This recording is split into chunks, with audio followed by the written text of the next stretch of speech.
Hello students, इस video से मैं स्टार्ट कर रहा हूं 9th के ट्रायंगल्स चैप्टर को। और इसमें स्टार्टिंग के दो एग्जांपल करने से पहले आपको मैं ये एक्सप्लेन कर दूं कि कॉन्ग्रुएंसी का मीनिंग क्या है, और उसके बाद जो टर्म्स इसमें यूज करेंगे, सिंबॉलिक फॉर्म क्या है और सीपीसीटी क्या है। देखिए, व्हेनेवर वी से टू ट्रायंगल्स आर कॉन्ग्रुएंट, इसका मीनिंग है अगर हम एक की पेपर कटिंग करें तो एग्जैक्टली दूसरी ट्राइंगल के वर्टेक्स वाइज मैच कर जाएगी, exactly point to point match कर जाएंगे। और जैसे ही मैच कर जाएंगे then we say that the all 6 parts of one triangle, whenever I say 6 parts it means 3 side और 3 angle. All 6 parts of one triangle are respectively equal to all 6 parts of another triangle, तो then we say the triangles are congruent. But अब इसमें use होता है what is sufficient criteria for congruency of triangles. What is the meaning of sufficient criteria? तो sufficient criteria means अगर दो triangle को congruent prove करना है तो ये जरूरी नहीं कि हम all 6 parts पहले 6 parts के इक्वल प्रूव करें और तब कहें ट्राइंगल्स congruent है। तो इसके लिए कुछ रूल्स हैं, दैट इज उतना करना ही सफिशिएंट है। It is the meaning of sufficient criteria. अगर आपने उतना ही कर दिया तो we will say that the triangles are congruent. और वो रूल्स क्या क्या है मैं फर्स्ट ऑफ ऑल पहले ये एक्सप्लेन कर देता हूं। फर्स्ट है SAS रूल। SAS रूल का मीनिंग है साइड एंगल साइड, यानी दो साइड बराबर हो और उनके बीच में जो एंगल इंक्लूड हुआ है वो इक्वल हो, तो then we will say triangles are congruent, number 1। Number 2 ASA rule. ASA का मीनिंग है अगर दो एंगल इक्वल हो और इंक्लूडेड साइड इक्वल हो तो then we will say the triangles are congruent. Number 3 इसकी कोरेलरी है AAS रूल। तो AAS रूल है दो एंगल इक्वल हो और उसके बाद जो साइड है वो भी इक्वल हो, then we say the triangles are congruent.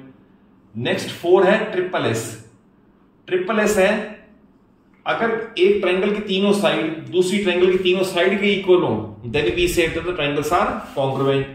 और लास्ट में इसमें आएगा RHS stand for right angle, hypotenuse and any one side. तो ये स्पेसिफिकली राइट ट्रायंगल के लिए है। अगर ये इक्वल होंगे तो भी ट्रायंगल्स कॉन्ग्रुएंट मानी जाएंगी। अब इसके अंदर सीपीसीटी का मीनिंग समझा दूं, हम बार बार यूज करेंगे सीपीसीटी, जिसका मीनिंग है corresponding parts of congruent triangles. तो देखिए आप यहां समझ लें, अगर मान लो किसी ट्रायंगल को मैंने तीनों साइड से कॉन्ग्रुएंट प्रूव किया है, दैट इज इसकी तीनों साइड उधर वाले की तीनों साइड के इक्वल से मैंने कॉन्ग्रुएंसी प्रूव कर दी बाय यूजिंग दिस रूल। तो हमने तीनों साइड यूज किए हैं बट तीनों एंगल तो बचे हुए हैं, तो they can be taken as CPCT. Likewise इसमें भी आप समझ लें, अगर ASA है, अगर दो ट्रायंगल को मैंने ASA क्राइटेरिया से कॉन्ग्रुएंट प्रूव कर दिया, it means I have used two angles, एक एंगल तो बचा हुआ है, that can be taken as CPCT. I have used one side, तो दो साइड और बची हुई हैं, they also can be taken as CPCT. और सिमिलरली SAS में ही है, दो साइड यूज्ड है तो एक साइड बची हुई होगी which can be taken as CPCT, और दो एंगल बचे हुए होंगे they can be taken as CPCT, which means corresponding parts of congruent triangles। तो बेसिक बताने के लिए इतना सफिशिएंट था। इन्हीं रूल को ही फॉलो करते हुए हम कॉन्ग्रुएंसी प्रूव करेंगे और फिर सिंबॉलिक फॉर्म का भी मीनिंग बता दूंगा अभी जब मैं लिखूंगा, तो सिंबॉलिक फॉर्म का क्या मीनिंग है। तो एग्जांपल नंबर 1 देख ले, फिगर बनी हुई है, आपको दे रखा है BO और AO इक्वल है, CO और DO इक्वल है।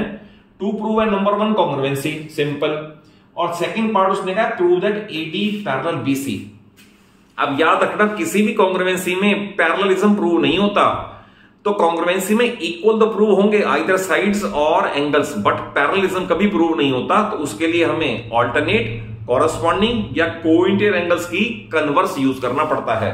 तो इसके लिए मैं आपको बताऊंगा कैसे करना है। स्टार्ट करते हैं प्रूफ इसका। तो जिनकी पहले कॉन्ग्रुएंसी प्रूव करनी है उन्हीं से स्टार्ट करें। In triangle AOD and triangle BOC, तो आपने जो ट्रायंगल पहले लिखी है पार्ट्स इसी के होने चाहिए, जो बाद में लिखी है पार्ट्स इसी के होने चाहिए फॉर परफेक्शन। तो AOD के पास AO है डबल कट, ये डबल कट, तो उसके पास है BO, तो we will write given. Some reason जरूर लिखें, अदरवाइज मार्क्स फुल अवार्ड फिर नहीं होंगे। देन अगर दो लाइन कट करें तो आमने सामने के एंगल वो वर्टिकली अपोजिट एंगल्स होते हैं, लेट अस से एंगल 1 एंड 2। तो एओडी में एंगल 1 है और उसमें एंगल 2 है, we will write vertically opposite angles. और थर्ड एओडी में डीओ है, डीओ इसके पास है ट्रिपल कट, तो उधर ट्रिपल कट सीओ भी है और ये भी आपको दे रखा है। तो that is side angle side sequence वही लिखो जो यूज करना है, सो दैट क्राइटेरिया में भी गलती ना हो। Therefore we will write by SAS triangle AOD congruent triangle BOC। अब देखिए कॉन्ग्रुएंसी हो गई, इसके बाद अब CPCT, ये तो हो गया रिजल्ट वन हमारा। तो CPCT में क्या लेना है ये इंपॉर्टेंट है। देखिए CPCT में वर्टेक्स वाइज मैंने आपको कहा triangle AOD congruent triangle BOC, तब इसमें वर्टेक्स वाइज एंगल मैच होते हैं। जैसे A पे बना हुआ एंगल B के इक्वल होगा और O वाला तो O के ऊपर वर्टिकल अपोजिट है ही और D वाला C के इक्वल होगा। ये बात बड़ी इंपॉर्टेंट है। अब इसके बाद हमने इसे यूज कर लें, it implies that angle A is equal to angle B। हमने ये ले लिया CPCT, क्योंकि देखो हमने एक एंगल यूज किया है, ये वाला दो एंगल तो और बचे हुए हैं। तो हमें कैसे पता चलेगा कि ये एंगल इसके इक्वल लिखा जाए या ये एंगल इसके इक्वल लिखा जाए, वो ये सिंबॉलिक बताएगा। तो मैंने कंक्लूड किया angle A is equal to angle B। मैं मार्किंग कर देता हूं, ये एंगल A है, ये एंगल B है, ये हमने प्रूव कर दिया।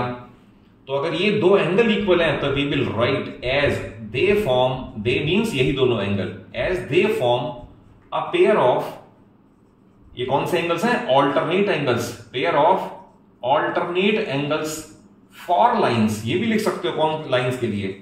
For lines BC and AD, BC and AD, और लिख सकते हो to which BA is transversal. और अच्छी बात है जिससे आपको और परफेक्शन पता चलेगी, to which BA is transversal. Therefore ये हमने कन्वर्स का रिजल्ट अप्लाई कर रहे हैं, क्योंकि ऑल्टरनेट एंगल इक्वल है तो therefore lines must be parallel. Therefore AD parallel BC, ये आएगा रिजल्ट 2।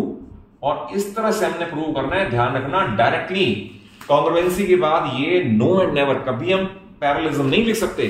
कॉन्ग्रुएंसी में कोई पैरेललिज्म नहीं होता, इक्वालिटी, एंगल्स की इक्वालिटी, उसके बाद देखना है कौन से एंगल्स हैं और उन एंगल के बाद उसका कन्वर्स का रिजल्ट लिखना पड़ेगा जैसा ये लिखा है। तो it is the perfect and complete solution of example number 1। Example number 2 देखें, इसमें आपको दे रखा है, आप एनसीईआरटी से रीड कर सकते हो। AB is a line segment and line L, ये line L is its perpendicular bisector, और प्रूव ये करना है इस पे कोई सा पॉइंट P लाई करे, आइदर अपवर्ड और डाउनवर्ड और मोर डाउनवर्ड, यानी इसी लाइन L पे कोई सा पॉइंट P लाई करे तो that must be equi distant from A and B, जिसका मीनिंग है बराबर दूरी पे होगा। P A से और B से बराबर दूरी पे होगा, तो दैट इज टू प्रूव हो गया PA is equal to PB। तो इसे आप समझ के चलें कैसे करना है। तो स्टार्ट करते हैं इसका प्रूफ। ऑब्वियसली कॉन्ग्रुएंसी से डील कर रहे हैं तो दो सिचुएशन आपकी कॉन्ग्रुएंसी वाली ही आएंगी। Proof we will write in triangle PCA and triangle PCB। देखिए इन दोनों ट्रायंगल में PC इधर वाले के पास भी है, उधर वाले का पास भी है, तो I will write PC is equal to PC, तो इट इज कॉमन, नंबर 1। और आपको जो लैंग्वेज दे रखी है ना कि line L is a perpendicular bisector, perpendicular means ये वर्ड दे दिया उसने 1 is equal to, then angle 1 is equal to angle 2, सामने आएगा ईच 90 डिग्री गिवन। और परपेंडिकुलर बाइसेक्टर, बाइसेक्टर मींस दो बराबर पार्ट भी कर रहा है, तो that is AC is equal to BC, ये भी आएगा गिवन। तो अगर आप इसे केयरफुली देखें, side angle side is equal to side angle side, therefore by SAS rule, SAS rule triangle PCA congruent triangle PCB।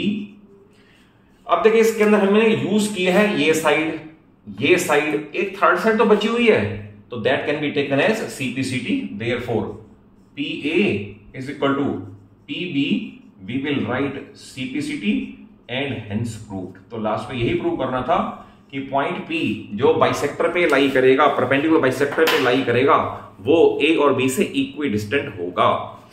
और अगर कॉन्सेप्चुअली समझ आया हो, वीडियो अच्छी लगे तो जरूर एक लाइक दे दो, अपने सभी फ्रेंड्स को, सभी क्लासमेट्स को शेयर कर लो और चैनल सलूजा क्लास को जरूर सब्सक्राइब कर लो। और 9th और 10th क्लास पूरी फिजिक्स, केमिस्ट्री और मैथ्स आपको मेरे चैनल पे अवेलेबल हो जाएगी। Thank you for watching the video.